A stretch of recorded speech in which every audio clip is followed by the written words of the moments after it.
교재 19페이지 보겠습니다. 나병 환자가 정결하게 되면 다시 제사장에게로 가서 완치 판정을 받아야 합니다. 나병에서 고침받은 사람은 병이 완치되었다는 것을 일주일간 세세히 살피고 여덟째 날에는 속건제물을 바치며 고쳐주신 하나님께 감사의 제사를 드려야 합니다. 마찬가지로 집안에 생기는 곰팡이도 잘 살펴야 합니다. 나병의 색점으로 의심되는 곰팡이가 집안에 생긴다면 제사장이 가서 판별을 해야 합니다. 집안을 7일간 폐쇄한 후에 색점이 더욱 번져 있으면 그 벽돌은 빼내어 성 밖에 버려야 하고 집안의 모든 벽면을 긁어내어 깨끗하게 해야 합니다.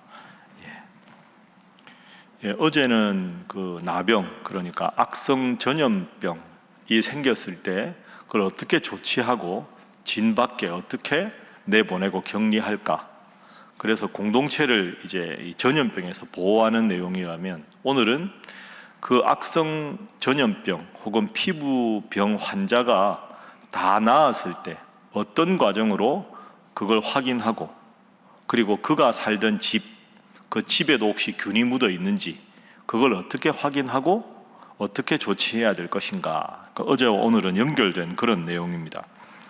그래서 오늘 1절, 2절 보시면, 자, 우리 먼저 1, 2절 함께 한번 읽어볼까요? 시작. 여호와께서 모세에게 말씀하여 이르시되 나병 환자가 정결하게 되는 날의 규례는 이러하니 곧 그 사람을 제사장에게로 데려갈 것이요. 아멘. 누구에게 데려갑니까? 제사장이죠. 그 제사장이 딱 보고 3절에 진영에서 나가서 진찰을 해서 환부가 나았으면 이제 제사를 지내고 다시 자기 집으로 돌아오게 하라, 이제 이렇게 되는 겁니다. 그래서 1절부터 9절까지는 이제 정결하게 되었다 하는 회복의식, 다 나았을 때 회복의식에 대한 내용이고, 10절부터는 그 환자가 하나님 앞에 감사해서 어떻게 제사를 지낼 것인가, 이런 내용이 쭉 반복됩니다.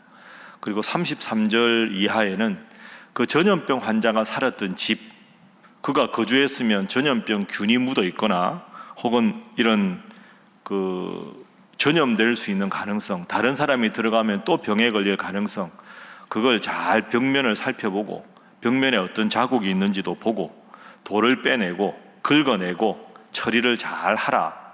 그러니까 사실은 이 33절 이하의 내용은 가나안 땅에 들어가서 일입니다. 왜냐하면 지금은 천막 생활을 하고 있죠.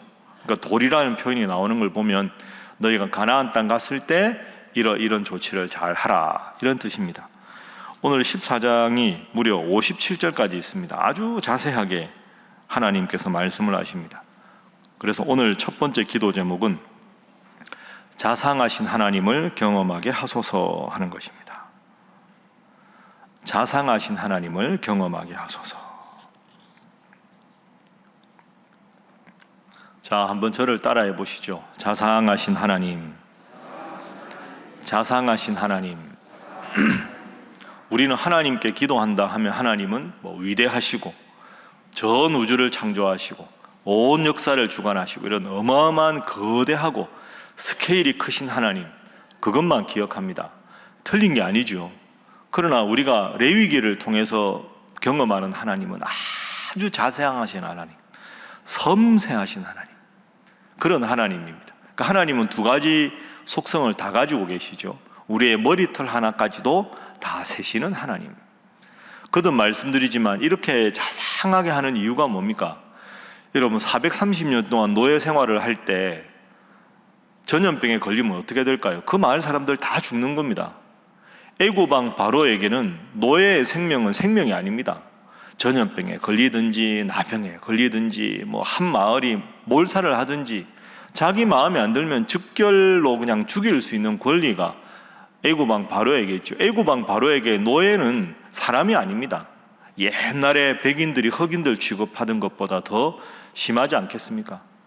그런 상황에서 출애굽을 했는데 집단으로 지금 40년 동안 텐트 생활을 하지요. 그러다가 혹시 전염병이 생기면 얼마나 이게 문제가 되겠습니까? 그러니까 우리가 이 레위기 읽으면서 하나님 이렇게까지 하시나, 며칠간 어떻게 하고 제사를 알아서 하는 거지가 아닙니다. 430년 동안 나의 생명도 병 걸리면 어차피 죽는 거고, 뭐 이웃 사람이 죽든 아무 관계없이 그냥 자포자기하고 살던 그런 무가치한 존재가 아니다.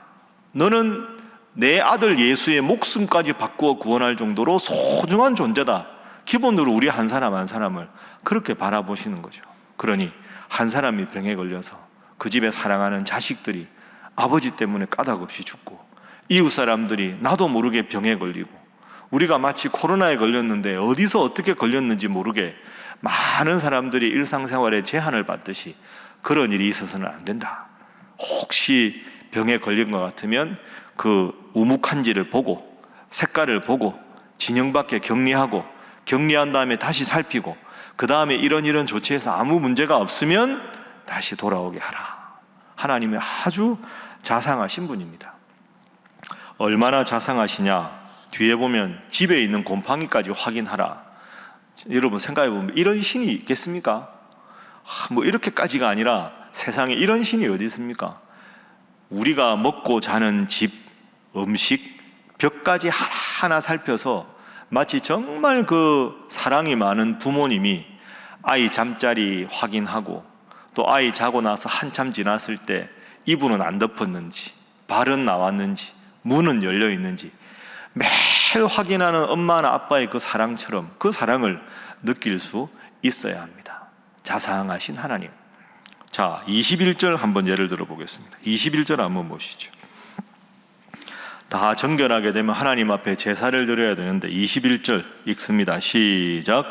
만일 그가 가난하여 그의 힘이 미치지 못하면 그는 흔들어 자기를 속죄할 속건제를 위하여 어린 수장 한 마리와 소제를 위하여 고운 가루 10분의 1 에바에 기름 섞은 것과 기름 한 록을 취하고. 아멘.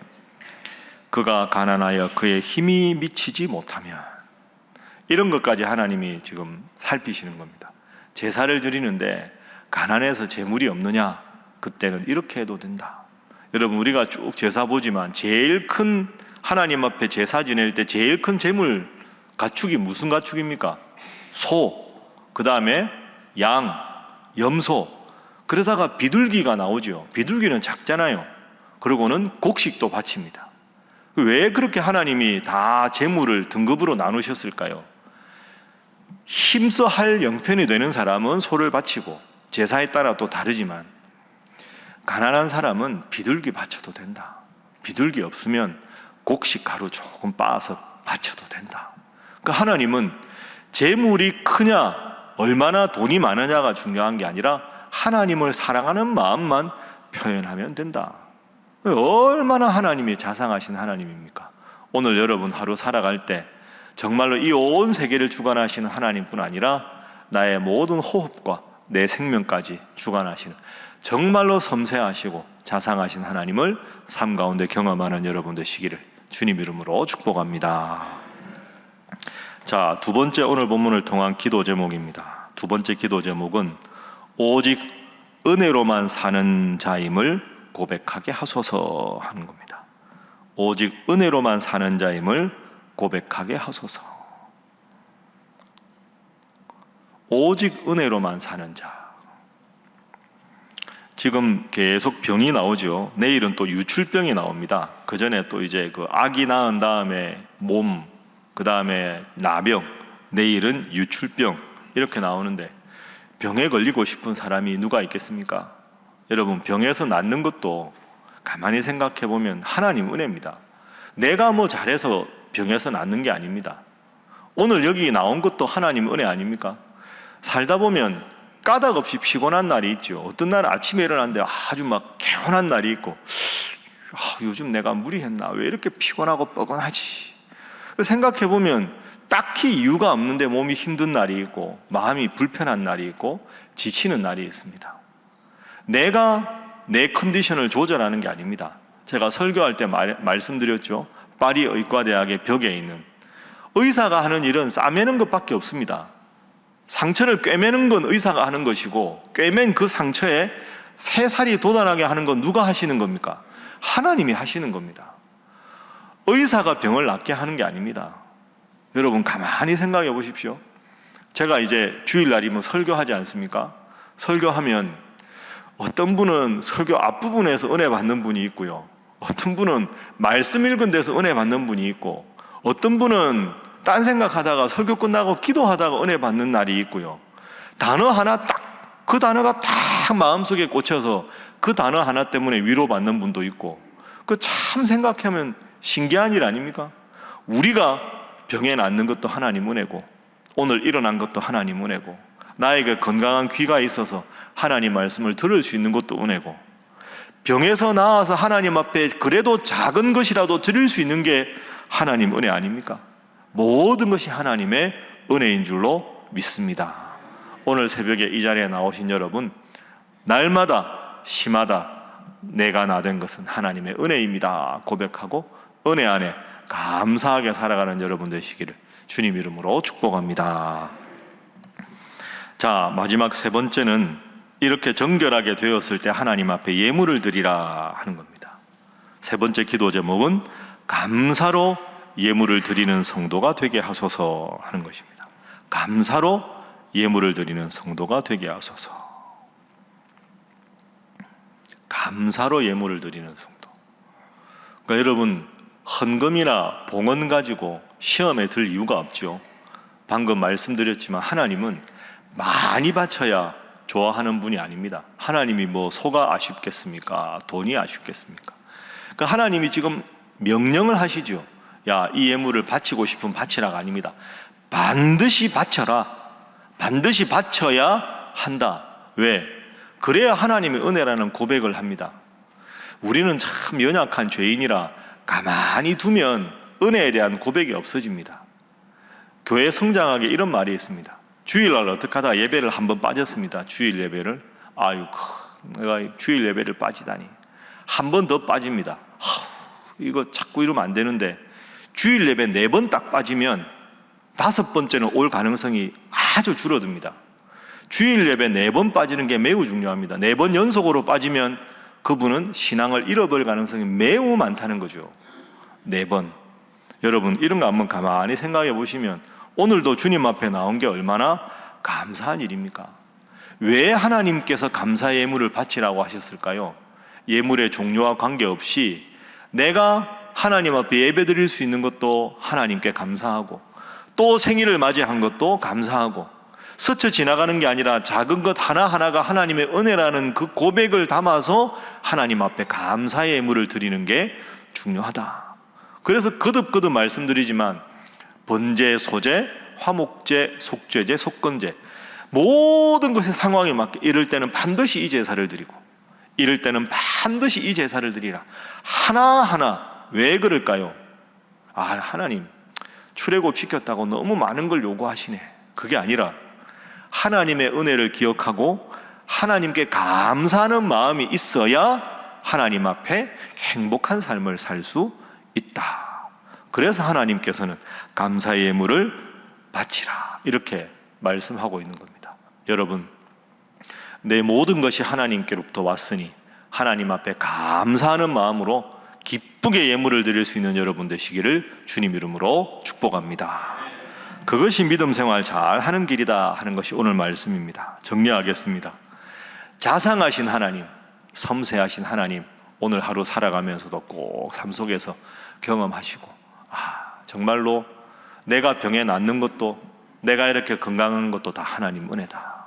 하나님의 은혜니 오늘도 그 하나님 은혜 감사하며 하나님 앞에 기쁘게 내 삶을 드리고 시간을 드리고 물질을 지는 일을 기뻐하게 하옵소서. 그런 마음으로 오늘도 맑게 밝게 감사하며 살아가는 신일의 모든 성도들 되시기를 주님 이름으로 축복합니다.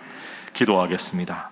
이 세 가지 제목으로 기도하고, 어제 우리 어머니 기도회가 개강했습니다. 한 학기 동안 기도하는 어머니 되게 하시고, 눈물로 기도하는 어머니의 자녀는 잘못되는 법이 없으니 간절히 기도하여 우리의 자녀들과 자손들 잘 되게 하여 주옵소서 기도하시고, 오늘부터 또 이제 우리 실버스쿨이 개강합니다. 하나님, 노년에 있는 우리 실버스쿨 어르신들 함께 하여 주시고 천국 가는 그날까지 하나님 잘 믿고 실버스쿨을 통하여 하나님 믿는 믿음과 인생의 노년의 행복을 느낄 수 있게 하시며, 수고하는 모든 목사님과 우리 모든 선생님들 위해 함께 하여 주시옵소서. 오늘 저녁에 또 교회론 두 번째 시간을 함께 나눕니다. 하나님께서 부족한 종에게 체력과 영력과 강건함으로 함께 하시고 많은 성도들이 거짓된 가르침이 현혹되지 않고 우리 신일교회를 통하여 올바르게 하나님과 하나님의 말씀에 대해서 밝히 하는 귀한 시간 되게 하여 주시옵소서. 함께 기도합니다. 주여 믿습니다. 주여 믿습니다. 주여 믿습니다.